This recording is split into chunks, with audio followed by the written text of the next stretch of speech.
देहासक्त योगी हैं जो कर्म और निष्कर्म के बंधन से संयुक्त भाव वाले हैं। मैं देह के संयोग और वियोग से सर्वथा पृथक होने के कारण सुखपूर्वक स्थित हूं। सुनो, जनक कहते हैं देहासक्त हैं योगी। भोगी तो देहासक्त हैं ही, योगी भी देहासक्त हैं। उनकी आसक्तियां अलग अलग ढंग की हैं, लेकिन हैं तो आसक्तियां।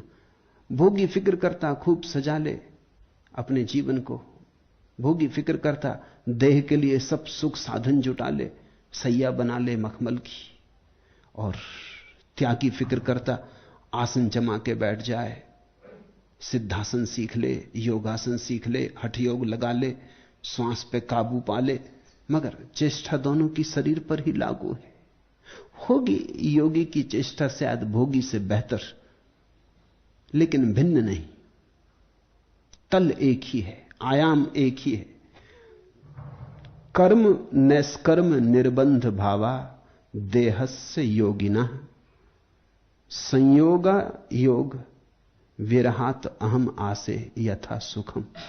योगी भी देहासक्त हैं जो कर्म और निष्कर्म के बंधन से जुड़े हुए, जो सोचते हैं ना करूं। योगी का अर्थ होता है जिसने करना छोड़ दिया, भोगी का अर्थ होता है जो करने में उलझा है। लेकिन दोनों ही कर्म और अकर्म एक ही ऊर्जा के भिन्न भिन्न अभिव्यक्तियां हैं।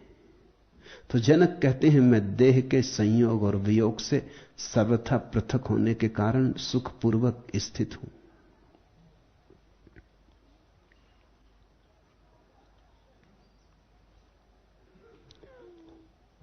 मुझको ठहरने से, चलने से या सोने से अर्थ और अनर्थ कुछ नहीं। सुनो, मुझको ठहरने से, चलने से या सोने से अर्थ और अनर्थ कुछ भी नहीं। इस कारण मैं ठहरता हुआ, जाता हुआ और सोता हुआ भी सुखपूर्वक स्थित हूं। सुना है कभी इससे ज्यादा कोई क्रांतिकारी सूत्र? अर्था अनर्थौ न में स्थित्या गत्या व सैनेन व। जनक कहते हैं सोकर भी मैं वही हूं और जागकर भी मैं वही हूं, भेद नहीं है। और न मुझे अर्थ और अनर्थ में कोई भेद है। तिष्ठन गच्छन स्वपन तस्मात् अहम आसे यथा सुखम।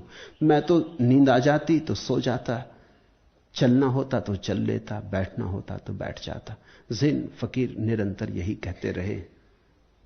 इसलिए मैं कहता हूं कि ज़ेन फकीरों को अष्टावक्र की गीता पर ध्यान देना चाहिए। इससे बड़ा ज़ेन वक्तव्य और दूसरा नहीं है। बुक्कजू से किसी ने पूछा कि तुम करते क्या हो, तुम्हारी साधना क्या है? क्योंकि ना हम तुम्हें कभी ध्यान में बैठे देखते, ना कभी तुम्हें प्राणायाम करते देखते, ना तुम्हें हम कभी योगासन लगाते देखते, न पूजा न पाठ। तुम करते क्या हो, तुम्हारी साधना क्या है? बोकुजू ने कहा जब नींद आती तब मैं सो जाता, और जब भूख लगती तब भोजन कर लेता। जब चलने का होता भाव तो चल लेता, जब बैठने का होता भाव तो बैठ जाता। यही मेरी साधना है। मुझको ठहरने से, चलने से या सोने से अर्थ और अनर्थ कुछ नहीं है।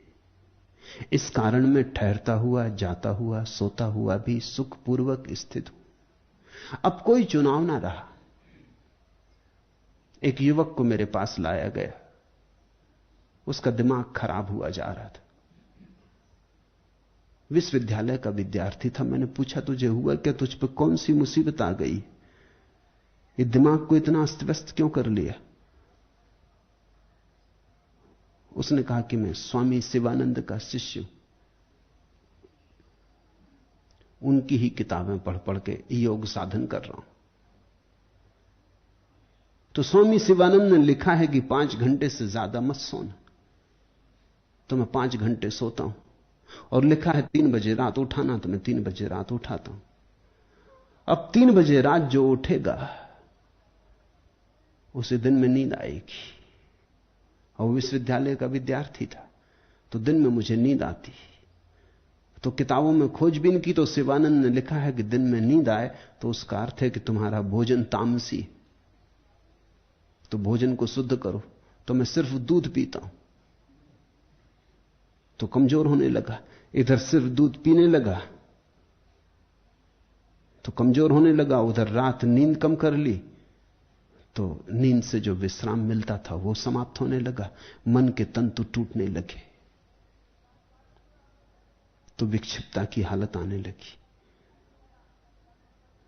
उन्हीं किताबों में लिखा है कि साधक को ऐसी असुविधाएं भी आती, तपश्चर्या में ऐसी कठिनाइयां भी आती, तो उसके लिए भी सांत्वना मिल गई। अब ये जाल खुद खड़ा किया हुआ है। 5 घंटे सोना सभी के लिए ठीक नहीं हो सकता। हां, बुढ़ापे में ठीक हो सकता है, बुढ़ापे में नींद अपने से कम हो जाती, और अक्सर लोग शास्त्र बुढ़ापे में लिखते, तो वो जो अपने अनुभव से लिखते हैं ठीक ही लिखते। बुढ़ापे में भोजन भी कम हो जाता है। सच तो यह है कि बुढ़ापे के लिए दूध ठीक भोजन है, क्योंकि बूढ़ा फिर बच्चे जैसा हो जाता है, फिर उसका जीवन उतना ही सीमित हो जाता है जैसे छोटे बच्चे का। अब कुछ जीवन में निर्माण तो होता नहीं, दूध काफी है और नींद कम हो जाती अपने आप। बच्चा मां के पेट में 24 घंटे सोता है। अब वो कहीं शिवानंद को पढ़ ले तो मरा। पैदा होने के बाद 22 घंटे सोता है, वो शिवानंद को पढ़ ले तो गए।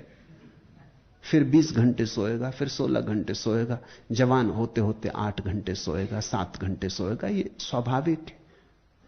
बूढ़ा जैसे जैसे होने लगेगा नींद कम होने लगेगी, क्योंकि नींद की जरूरत है एक, वो है शरीर के भीतर टूट गए तंतुओं का निर्माण।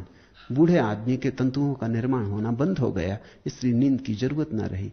बच्चा 24 घंटे सोता मां के पेट में, क्योंकि 1000 चीजें निर्मित हो रही।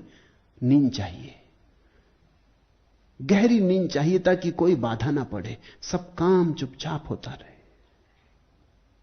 नींद के अंधेरे में निर्माण होता है, इसलिए तो बीज जमीन में अंदर चला जाता, वहां फूटता है, रोशनी में नहीं फूटता चट्टान पर रखा हुआ। अंधेरा चाहिए, इसलिए तो वीर कण मां के गर्भ में चला जाता अंधेरे में, वहां जाके विकसित होता है। अंधेरा चाहिए, गहरी नींद चाहिए, विश्राम चाहिए। बूढ़ा आदमी तो अपने आप नींद खत्म होने लगती। मेरे पास बूढ़े आ जाते हैं कई, वो दूसरी वही उपद्रव में पड़े। वो कहते हैं पहले हम 8 घंटे सोते थे, अब सिर्फ 3 घंटे नींद आती, अब बड़े परेशान हैं, अनिद्रा के रोग ने पकड़ लिया। ये रोग नहीं है, बुढ़ापे में स्वभावतः नींद कम हो जाएगी। अब तुम चाहो कि 8 घंटे सो, संभव नहीं है। बुढ़ापे में भोजन भी कम हो जाएगा, उसकी जरूरत ही ना रही। जवानी में भोजन ज्यादा था। अब ये जवान लड़का है, अभी इसका जीवन बढ़ रहा है, अब ये 5 घंटे सोएगा, दिन भर नींद आएगी। नींद आने से तामसी होने का ख्याल उठता है। भोजन के कारण नहीं कोई फर्क हो रहा है, नींद कम ले रहा है तो नींद आ रही, मगर शास्त्र में पढ़ता है तो तामसी भोजन, तो भोजन बदलो। फिर कमजोरी बढ़ने लगी, अब मस्तिष्क के तंतु टूटने लगे, उनका बनना बंद होने लगा, तो अब विक्षिप्त हो रहा है, तो सोचता है कि परमहंस होने की अवस्था करीब आ रही। इन जालों से सावधान रहना। जनक के सूत्र बड़े महत्वपूर्ण हैं। न ठहरने से, न चलने से, न सोने से अब कोई लगाव है। जो होता है, जितना होता है, उतने से राजी हूं। अर्थ अनर्थ कुछ भी नहीं है। कारण ठहरता हुआ, जाता हुआ,